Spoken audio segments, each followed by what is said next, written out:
Se conocieron los datos de inflación en Estados Unidos, estos datos fueron por debajo a lo esperado.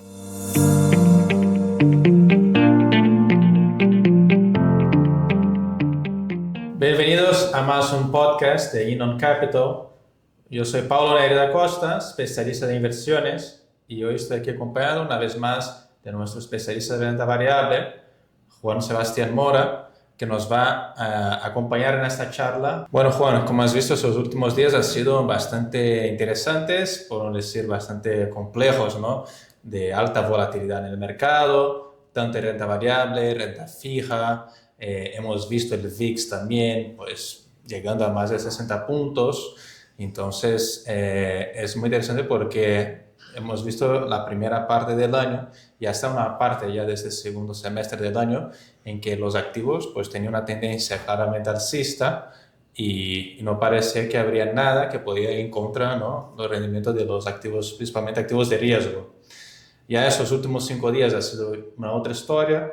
Vemos que la bolsa ha caído fuerte, es un sell-off importante. Se puede atribuir diversos factores, ¿no? No solo un factor, muchos hablan de la finalización del carry trade por parte de prestar, o sea, realmente financiarse en yenes en Japón, porque las tasas eran muy bajas, hasta llegaron a estar negativos en un cierto periodo. Y invertir este monto pues, en activos más de riesgo, muchas veces pues, en mercados emergentes en deuda que tiene yields más altos o hasta en acciones. Entonces, claro, todo eso se ha visto impactado por impacto del Banco Central de Japón, que subió las tasas y obviamente ha habido lo que llaman en inglés el unwinding, ¿no? O sea, finalización del trade. Eso por un lado es importante, pero también mucho se atribuye esta caída fuerte por datos macros que han salido peor del esperado. Tanto el dato de empleo en Estados Unidos, que salió en 4.3, el desempleo, muy por encima de lo que uno se esperaba. Se esperaban los analistas de Reuters en 4.1. Entonces se empieza a ver un mercado laboral que aún no se puede decir que es un mercado laboral típico de una recesión, pero se empieza a ver una aceleración del desempleo que preocupa, ¿no?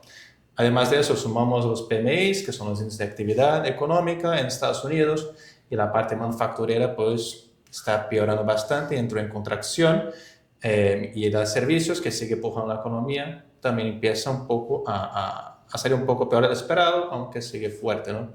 Entonces, esos dos factores que he comentado, la parte macro y además la parte de Japón, parecen ser los principales causadores de ese fuerte periodo de ventas, ¿no? De contracción. Pero bueno, quería que nos explicara un poco, para que sea más visual también en gráficos, qué ha pasado estos días, cuál es tu visión actual y luego entrar un poco en expectativas que podemos tener ya para las próximas semanas, ¿no? Y el futuro. Sí. Gracias, Pablo. Mira, lo que creo que una de las cosas que más me impactó fuertemente, ya viendo algo de gráficas, fue el movimiento del VIX, ¿no? El índice de volatilidad que, como sabemos, mide el comportamiento o normalmente se comporta inverso al S&P 500, pero de una manera mucho más fuerte, es conocido como el índice de miedo. Y este normalmente es utilizado para cubrirse del mercado cuando se siente que va a haber una fuerte corrección, ¿no? Entonces hemos visto, digamos, históricamente en los últimos 30 años, 3 spikes importantes del VIX. Este aquí, que es el de la crisis financiera, donde llegó a 89 puntos. Un segundo importante que llegó a 85, que fue en el COVID. Y lo que me llama la atención de lo que sucedió el pasado lunes es que el VIX, como tú bien lo mencionaste, subió por encima de los 60 puntos, llegó a 66 el spike inicial de la apertura o cuando estaba el mercado europeo abierto, y alcanzó a subir desde el cierre del viernes casi un 130-140%. Yo siento que definitivamente es algo que es muy inusual y no estamos pues en una situación ni siquiera parecida, o no es la tercer peor situación económica que se ha dado en los últimos 30 años, ni comparable obviamente con estos dos eventos que mencioné, la crisis financiera y el COVID. Evidentemente, pues esto que tú mencionaste en la parte macro y toda esta subida importante del yen frente al dólar y caída de la bolsa japonesa, que bueno, como vimos el día lunes cayó más de un 10%, pues también tuvo unas repercusiones importantes en Estados Unidos y principalmente en el sector de tecnología. Ahora, pasando al sector tecnológico, pues llama la atención obviamente la fuerte subida que había tenido el Nasdaq 100, la segunda gráfica que vamos a analizar, desde finales o mediados de octubre del 22 a la fecha, digamos, vamos a más o menos a contabilizar, el Nasdaq había subido más de un 70%, podría ser, casi un 80-90% desde ese momento. Y como sabemos, alcanzó a llegar a los 20.680 puntos, un máximo histórico para el índice accionario del sector tecnológico. Y lo que nosotros veníamos esperando desde el principio del año, esa corrección de al menos un 10%, pues se dio en muy pocos días. El Nasdaq corrigió casi 15%, incluyendo la caída del lunes. Y pues técnicamente varias cosas importantes, respetó, digamos, este canal ascendente en negro, que digamos era muy claro. Aquí obviamente llegó a la parte inferior del canal, violó, digamos, dos promedios móviles, digamos, intermedios, que es el promedio móvil de 50 días, que no es tan importante, pero igual muchos algoritmos y muchos operadores lo ven.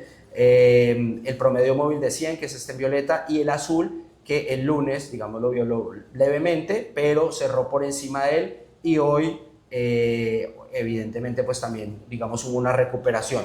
Recuperación que no fue tanta. Ayer el Nasdaq cayó 3%, hoy el Nasdaq iba en algún momento 2.7, 2.8, terminó menos de 1.4, 1.5 arriba.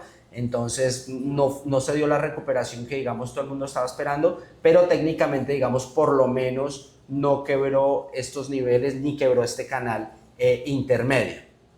Eso, digamos, hablando del Nasdaq, y tener en cuenta que evidentemente también estas caídas que se dieron, pues tienen que ver mucho con los altos PIs que tenían las empresas del sector tecnológico. Habíamos visto compañías como Nvidia, que ha subido más de 140, 150%, las otras magníficas, hablando de menos Tesla, que es la única que lo ha hecho, digamos, mal este año, pero rendimientos muy altos, y sobre todo las empresas relacionadas a la parte de inteligencia artificial, con rendimientos exorbitantes del 30-40% en lo que va al año, pero con PIs definitivamente muy altos, y que esas valoraciones pues incomodaban mucho al mercado y a los operadores, y todo eso unido a lo que ya explicaste inicialmente, este VIX y esta situación en Japón, pues evidentemente dio un desplome generalizado, y tecnología pues fue lo que más sufrió. 15% de retroceso técnico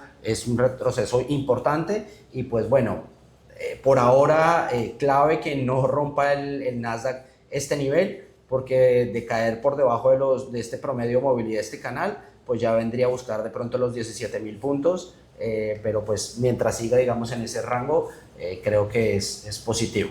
Perfecto. Y bueno, entrando en esa misma línea de pensamiento, hablando de renta variable, quería preguntar sobre tu opinión más técnica con respecto a un trade que mucho se ha hablado en el mercado en las últimas semanas, que ha sido realmente la rotación de muchos inversores hacia small caps, ¿no? Pequeñas empresas, o sea, de pequeña capitalización, sí, en Estados Unidos. ¿Cómo lo ves en el nivel gráfico? Si podemos también presentar a nuestros sí, visualizadores del video, se puede entender un poco cuál es tu opinión, qué posicionamiento está ahora small caps para esta corrección y la expectativa también, ¿no?, más adelante.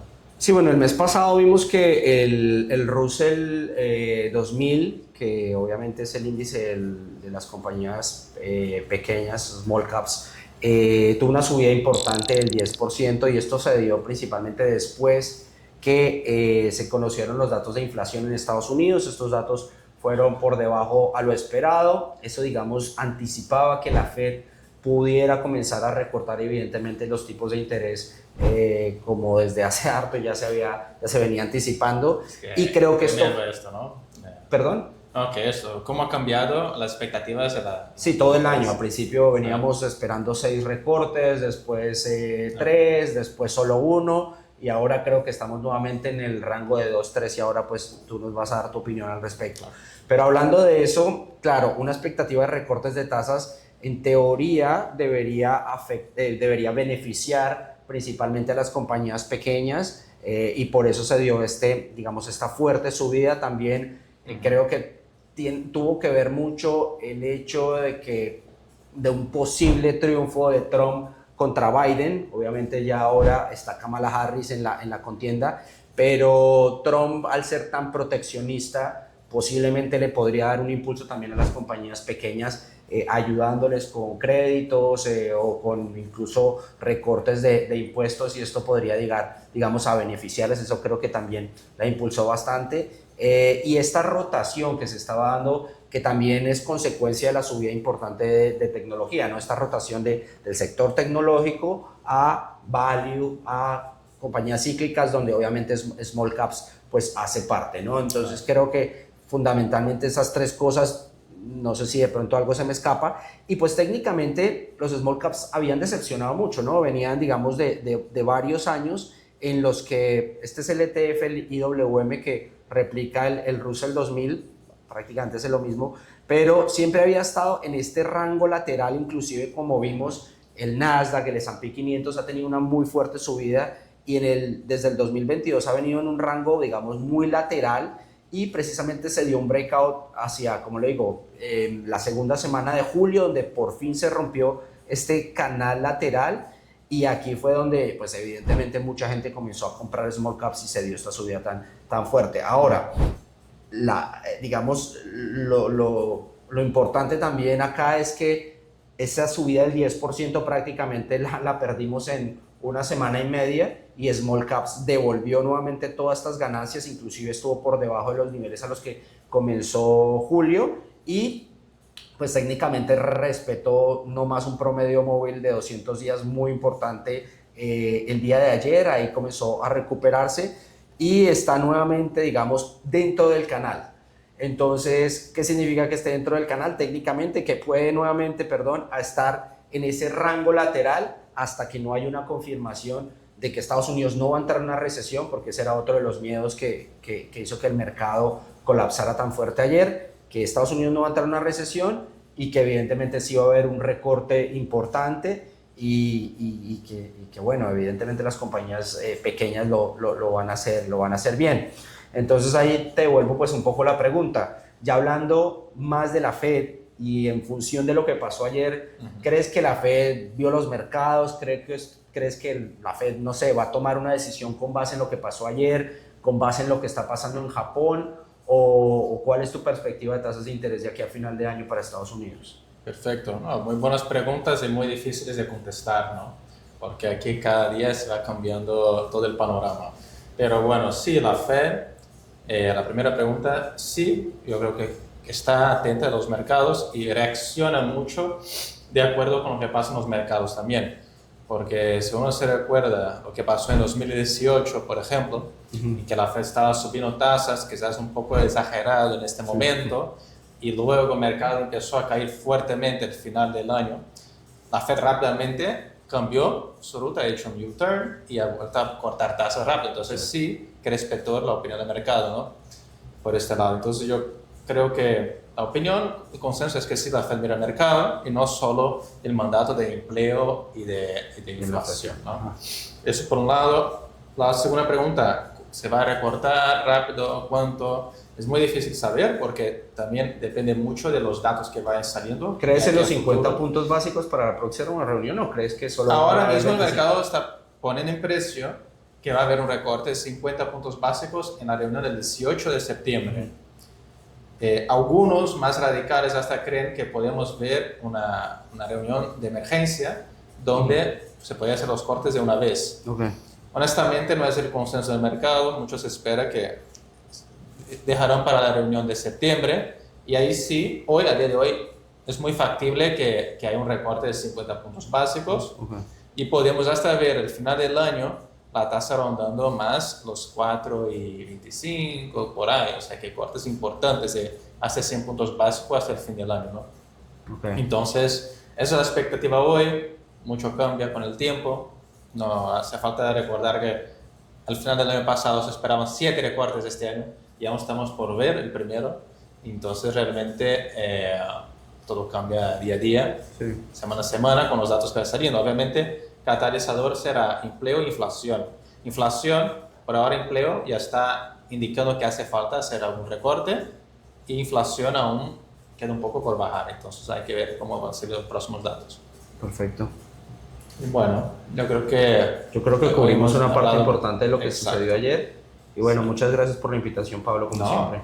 gracias Juan por las respuestas, las gráficas muy interesantes. Yo creo que va a ser muy importante estos próximos días estar bien preparado, bien asesorado, porque tiene pinta que vamos a tener mercados volátiles, Sí. más de lo que hemos visto en la primera parte del año, ¿no? O sea que será un segundo semestre interesante.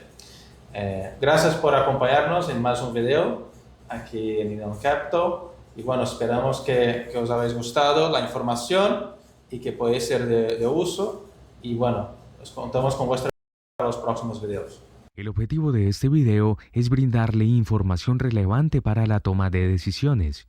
Recuerde que este video tiene el único propósito de dar una información y opinión que puede cambiar con nuevos eventos, por lo tanto no debe ser tomado como una recomendación de inversión. Sugerimos antes de tomar una decisión de inversión, tenga en cuenta su perfil de riesgo y en caso de requerirlo, buscar asesoría profesional, la cual Inon Capital le puede brindar.